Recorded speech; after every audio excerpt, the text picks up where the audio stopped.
नमस्कार, आप देख रहे हैं भारत टीवी 20 न्यूज। मैं हूं आपके साथ पंकज सिंह। लोकसभा चुनाव का बिगुल बज गया है। चुनाव को लेकर प्रशासन हरकत में आया और तैयारियां तेज कर दी गई हैं, जिसको लेकर प्रशासन के बड़े बड़े अधिकारियों का निरीक्षण जारी है कि बूथ लेवल पर क्या क्या व्यवस्थाएं की जा रही हैं, क्या करनी है। इसको लेकर रोड मैप तैयार कर लिया जा चुका है। जगह जगह सीतापुर जिलाधिकारी अनुज सिंह, पुलिस अधीक्षक चक्रेश मिश्रा बराबर नजर गड़ाए हुए हैं और भारी फोर्स के साथ शांति व्यवस्था को लेकर क्षेत्र में भ्रमण कर रहे हैं। सीतापुर चुनाव 2 फेज में लगा है। चौथे में 8 विधानसभा में चुनाव होगा, यानी 4 लोकसभा सीटों में से 3 पर चुनाव होगा और 5वां में सिधौली विधानसभा लगी है, यानी मोहनलालगंज लोकसभा सीट पर चुनाव होगा। इसको लेकर कुछ दिन पहले डीएम अनुज सिंह और एसपी चक्रेश मिश्रा ने आम जनता को सुझाव संबंधित जानकारियां मीडिया के माध्यम से दी और मीडिया को भी व्यवस्था के मद्देनजर सुझाव दिया। वहीं भारत टीवी 20 ने चाहा यह जानकारी आम जनता तक फिर से सुझाव के लिए प्रसारित की जाए। देखिए क्या कह रहे हैं Sitapur DM SP. Bureau report, Bharat TV 20। देखिए, हमारे यहाँ पे आज चुनाव की घोषणा के बाद जो तारीखें निकल के आ रही है, सीतापुर में 8 विधानसभा फेज 4 में जा रही है और 1 हमारी विधानसभा सिधौली फेज 5 में जा रही है। जो मॉडल कोड ऑफ कंडक्ट है वो इमीडिएटली लागू होगा। इस बार हम लोगों ने अपने इलेक्टरल रोल पे बहुत बेहद रूप से काम किया है और जो हमारे महिला वोटर और यूथ वोटर्स, इन दोनों को यहाँ पे हम लोगों ने जोड़ने का काम किया है और गत वर्षों से इसमें काफ़ी अच्छी वृद्धि भी हुई है। इसके अलावा जो हमारे छूटे हुए वोटर्स थे उनको भी हम लोगों ने आइडेंटिफाई करके इस बार उनकी भी संख्या में काफ़ी वृद्धि हुई है। इससे जो हमारा जो ईपी रेशियो है, जो टोटल जो हमारे इलेक्टर्स हैं प्रति पॉपुलेशन, उसकी भी संख्या में वृद्धि हुई है। तो इलेक्टरल रोल में हम लोगों ने अच्छा काम करने का प्रयास किया है। इसके अलावा जो बूथों पे भी जो आयोग के निर्देश हैं उसके अनुसार हम लोग सब वहाँ पे व्यवस्थाएं कराएंगे। आप लोगों के माध्यम से मैं बस ये आग्रह करना चाहता हूँ कि हम लोग इस बार हमारे जनपद का जो वोटिंग प्रतिशत है वो इस बार अच्छी संख्या में बढ़े, हम लोग नेशनल एवरेज के ऊपर रहें और इस बार माननीय आयोग के निर्देशों के क्रम में समस्त सिक्योरिटी मेजर्स लेते हुए एक फ्री फेयर इलेक्शन यहाँ पे हम लोग संपन्न कराएंगे, ऐसा मेरी आशा है। सर, जनपद वासियों के लिए जनपद वासियों के लिए मेरा यही संदेश है कि अधिक से अधिक संख्या में आके यहाँ पे मतदान करें। हमारे जो सीतापुर विधानसभा क्षेत्र में जो वोटिंग होता है वो प्रायः स्टेट एवरेज के नीचे जाता है। इसके अलावा कभी कभार जो मिश्रित विधानसभा है वो भी स्टेट एवरेज के नीचे जाता है। तो स्पेशली इन 2 विधानसभा क्षेत्रों के जो वासी हमारे, उनसे मेरा आग्रह है कि वोटिंग का अधिकार अपना अवश्य प्रयोग करें और हम लोग को इस बार प्रयास करना चाहिए कि हमारे समस्त विधानसभाओं में इंडिविजुअली भी वोटिंग परसेंटेज जो नेशनल एवरेज है उसके कहीं ऊपर रहे। मूली तहसील का गांव पड़ता है सरियामा, वहाँ कई बार देखा गया है कि चुनाव को लेकर वोट बहिष्कार कर देते हैं और एक मौके पर एसडीएम और सीओ जाकर उनको मनाते मान मनोवर कर कम ही संख्या में वो लोग वोट जाते हैं। उनके लिए देखिए, इस बार ये समस्या है हमारे संज्ञान में। हम लोग को इसका समस्या का समाधान करने का प्रयास कर रहे हैं। उनका कुछ रेलवे फाटक से संबंधित इश्यू है, तो हम लोगों ने संबंधित विभाग से भी उसको टेकअप किया है और हम लोग प्रयास करेंगे कि इस बार की ये समस्या का व्यापारियों को लेकर कोई संदेश। व्यापारियों को लेकर मेरा ये संदेश रहेगा कि इस बार जो उनका कैश का जो मूवमेंट वो करते हैं वो एमसीसी के नियमों का संपूर्ण पालन करते हुए करें, जिससे कि उनको किसी भी प्रकार से दिक्कत इसमें ना आए। ये मेरा आग्रह रहेगा। इसके साथ ही साथ जो संबंधित दिन जिस दिन वोटिंग होता है उस दिन अपने अपने प्रतिष्ठानों में वो लोगों को वोट करने के लिए उस दिन का अपना अवकाश रखें, जिससे कि सभी लोग इसमें प्रतिभाग कर सकें। ये 2 अपील मेरी से। सर, प्रेम 3-5-24 होगा, 3 मई 24 को होगा। स्क्रूटिनी उसकी 4-5-24 को होगी और नामांकन वापसी 6 मई 24 तक उसमें संभव हो पाएगा और उस फेज का 5वें फेज का मतदान 20 मई 24 को किया जाएगा और काउंटिंग सभी फेजेस का एक साथ और डिक्लेरेशन ऑफ रिजल्ट 4 जून 24 को किया जाएगा। देखिए, कुल हमारे जो जनपद सीतापुर है 9 विधानसभा क्षेत्र आते हैं और यहाँ पे जहाँ तक आरओ का सवाल है, नामांकन का सवाल है, तो 1 लोकसभा क्षेत्र सीतापुर का नामांकन अपने जनपद में लिया जाएगा। शेष जो धौरारा से संबंधित है वो लखीमपुर खीरी में लिया जाएगा, जो हरगांव और महोली के अंतर्गत आते हैं, और मिश्रिक का हरदोई में लिया जाएगा। तो ये यहाँ का सेटअप है। कुल हमारे जो यहाँ पे अब तक जो कुल मतदाता की संख्या है वो लगभग 57 लाख के आसपास है।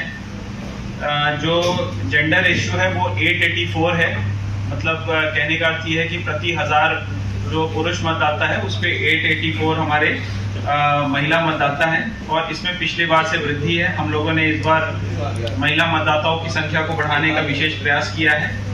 इसके साथ ही साथ हम लोगों ने यहाँ पे जो हमारे जो यंग मतदाता है 18 से 19, उसका भी हम लोगों ने बढ़ाने का यहाँ पे प्रयास किया है, और कुल मतदाताओं के लगभग 1.32% हमारे यंग वोटर्स हैं, हमारे युवा मतदाता हैं। इसके साथ ही साथ हम लोग अपने यहाँ पे इस बार जो दिव्यांग मतदाता हैं उनको भी चिन्हांकन करने का कार्य कर रहे हैं। अब तक कुल 16,560 हम लोगों ने दिव्यांग मतदाताओं को यहाँ पे चिन्हित किया है। जैसा कि आप सभी जानते हैं कि आयोग जो हमारे बुजुर्ग मतदाता और जो पीडब्ल्यूडी मतदाता है उनके लिए विशेष प्रयास करती है एट होम वोटिंग का। उनको घर बैठे वोटिंग करने का इसमें अधिकार प्राप्त रहता है। जो 85 प्लस से अधिक उम्र के जो हमारे मतदाता होते हैं और ऐसे लोग जो एक सर्टेन दिव्यांगता के ऊपर आते हैं, जिनके पास दिव्यांगता का सर्टिफिकेट होता है, वो इसमें आते हैं। इसमें जब ये नॉमिनेशन के पहले सभी को फॉर्म 12D बांटा जाता है। ये मैं इसलिए बता दे रहा हूँ क्योंकि ये प्रक्रिया थोड़ी सी मतलब ऐसी होती है कि सबको जानना जरूरी होता है। इसमें एक फॉर्म 12D बांटा जाता है। उस फॉर्म 12D के लोग ऑप्ट करते हैं कि वो घर बैठे इसमें मतदान करना चाहते हैं कि नहीं चाहते हैं। पिछले चुनाव में जो अनुभव है वो ये रहता है कि लगभग 15 से 20% लोग ही इसमें एट होम या मैटर्स पे कैसे उसको डील करना है। जैसे प्राय इस तरीके के सवाल आते हैं, आप लोग सपोज कोई एक कॉन्क्लेव टाइप का कराते हैं जिसमें आप लोगों को बुलाते हैं, उनकी प्राथमिकताओं को पूछते हैं, उसके परमिशन के लिए कई बार एप्लीकेशंस आते हैं। तो अगर आप लोग समय रहते हमें दे देंगे तो उसमें फिर ना आपको कोई दिक्कत होगी ना हम लोग को कोई दिक्कत होगी। किसी प्रकार का कोई परमिशन अगर आपको चाहिए होगा तो हम लोग यहाँ पे एक मीडिया मॉनिटरिंग कमेटी बनी हुई है, तो उसमें आपका एप्लीकेशन 24 घंटे के भीतर प्रोसेस होगा। मतलब 24 घंटे के भीतर आपको उसमें हाँ ना जवाब मिल जाएगा। तो इसमें जो हमारे नेशनल मीडिया है, आप लोग तो अपना जो एडवर्टीजमेंट वगैरह जो रन करते हैं वो स्टेट लेवल से ही आप लोग परमिशन लेके आते हैं, तो उसमें तो कोई इशू नहीं। जो हमारे लोकल केबल और लोकल चैनल्स हैं, आप लोग भी जो रन करते हैं उसके लिए आप लोग अगर हमें एक दिन पहले दे देंगे तो उसका कंटेंट मॉनिटर करके हम लोग आपको उस पर यस नो करके समय रहते बता देंगे। कॉन्क्लेव्स वगैरह के लिए जो वेन्यू इत्यादि की अनुमति चाहिए आपको, उसके लिए भी आप पहले से अप्लाई कर देंगे तो अच्छा रहेगा। तो थोड़ा सा और जो हमारा जो प्रिंट मीडिया है वो भी कुछ एड्स कभी कभी आप रन करते हैं। अभी तो फिलहाल कोई कैंडिडेट नहीं है, कैंडिडेट तो आफ्टर नॉमिनेशन ही होगा, लेकिन फिर भी जो उसके नियम होते हैं शेष, अगर किसी पार्टी विशेष का आप कर रहे हैं या कोई ऐसा संभावित कैंडिडेट का भी आप कर रहे हैं तो भी उसकी एक अनुमति ले लेना उचित रहेगा। कोई कैश से संबंधी उनका लेन देन है तो वो लोग अपने साथ उसके प्रॉपर कागजात रखें और जिससे भी उनको कभी पूछा जाए, उनको चेक किया जाए तो उसके बारे में तुरंत जवाब दे सकें। यदि वो ऐसा करने में असफल रहते हैं तो उनके कैश को सीज करके जो आगे की प्रक्रिया है वो कराई जाएगी। लिकर के बारे में मेरा कहना है कि जो लोग भी अपने जनपद में सरकारी दुकान हो अथवा जो प्राइवेट रूप से कुछ लोग अवैध रूप से शराब बनाने का काम करते हैं, उनके विरुद्ध जो भी लीगल कार्रवाई अगर वो करते हुए पाए जाएंगे तो पुलिस लगातार कार्रवाई उनके खिलाफ करेगी। इसमें हम लोग आगे गुंडा, गैंगस्टर इत्यादि की कार्रवाई भी करेंगे। इसमें आप लोगों को जैसा कि जानकारी है कि पिछले 1 महीने से पुलिस ने प्रिवेंटिव कार्रवाई करने का एक पूरा अभियान चलाया हुआ है, जिसमें अब तक जनपद में 350 से ज्यादा लोगों के ऊपर गुंडा एक्ट के तहत कार्रवाई की जा चुकी है। कुल 40 के करीब गैंगस्टर एक्ट के मुकदमे लिखाए जा चुके हैं और 1000 से ऊपर 110G की कार्रवाई की जा चुकी है।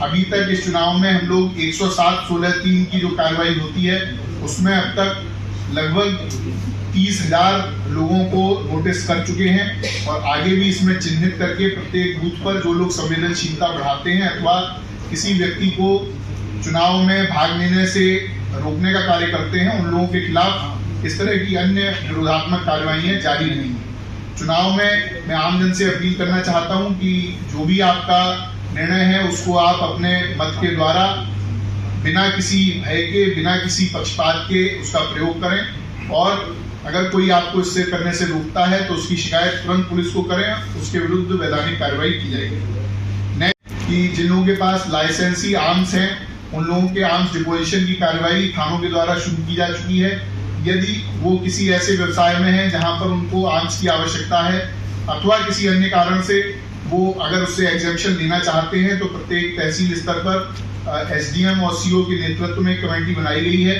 जो उसमें एग्जेम्पशन के लिए अप्लाई कर सकते हैं। अगर उनके रिकमेंडेशन किया जाएगा तो आगे जिलाधिकारी महोदय के नेतृत्व में जो कमेटी है उसके द्वारा उसको एग्जेम्प्ट किया जा सकता है। जिन लोगों का भी एग्जेम्पशन नहीं होता है उन सभी लोगों को अपने हथियार या तो दुकान में जमा करने हैं या फिर पुलिस के थाने में जमा करने हैं। इसमें किसी भी प्रकार की छूट मिलने की संभावना नहीं है, केवल उसका एक ही तरीका है जो मैंने आपको अभी बताया। इसके बाद मैं आप लोगों को बताना चाहूंगा कि ये मुद्दा जो एमसीसी के वायलेशन से भी संबंधी है और जनरल लॉ एंड ऑर्डर से भी संबंधी है कि सोशल मीडिया की लगातार मॉनिटरिंग की जाएगी। इसमें आज के बाद से हम लोग इसको मॉनिटर करने के लिए एक्स्ट्रा टीम्स लगा रहे हैं। इसमें यदि किसी व्यक्ति के द्वारा ट्विटर, फेसबुक, इंस्टाग्राम अथवा किसी व्हाट्सएप ग्रुप पर कोई भड़काऊ बयानबाजी, कोई अफवाह अथवा चुनाव की प्रक्रिया के संबंध में कोई ऐसी चीज जिसको वो सिद्ध नहीं कर सकते हैं और चुनाव की प्रक्रिया पर क्वेश्चन लगाने का काम एक अफवाह की तरह किया जाता है तो उनके विरुद्ध भी वैधानिक कार्रवाई की जाएगी। इस तरह के ग्रुप्स को हम लोग मॉनिटर कर रहे हैं जिसमें अगर किसी व्हाट्सएप ग्रुप में कोई ऐसी पोस्ट होती है तो उसका जो एडमिन है अगर उसके द्वारा तुरंत उसको पुलिस को सूचना नहीं दी जाती है अथवा अपने स्तर पर कार्रवाई नहीं की जाती है तो ये माना जाएगा कि इसमें उसकी सहमति है और उसके विरुद्ध भी उसी प्रकार की कार्रवाई की जाएगी जो पोस्ट करने वाले के खिलाफ की जाएगी। तो इसलिए जो भी इस व्हाट्सएप ग्रुप्स हैं आप लोगों के माध्यम से मैं उन लोगों को बताना चाहता हूं कि वो अपने ग्रुप्स को लगातार मॉनिटर करें। कोई भड़काऊ बयानबाजी जिसमें किसी भी प्रकार के जातीय विद्वेष अथवा किसी प्रकार की धार्मिक हिंसा को फैलाने की कोशिश की जाती है तो उन पर हम लोग कड़ी से कड़ी कार्रवाई करेंगे। अगला जो एरिया डोमिनेशन का कार्य है वो लगातार पुलिस के द्वारा तथा जो पैरामिलिट्री फोर्स हमारे जनपद में आई हुई है इसके द्वारा 5 तारीख से लगातार किया जा रहा है। आगे भी इसी प्रकार से हम लोग एरिया डोमिनेशन अलग अलग थानों में, अलग अलग नगरों में करते रहेंगे। इसके लिए पुलिस के द्वारा ऐसे मजरों को भी चिन्हित किया जा रहा है जो वल्नरेबल हैं, जहां पर पुराने समय में, पुराने चुनावों में किसी प्रकार की हिंसा हुई है अथवा वहां पर ये जानकारी है कि किसी व्यक्ति को चुनाव में अपना वोट देने से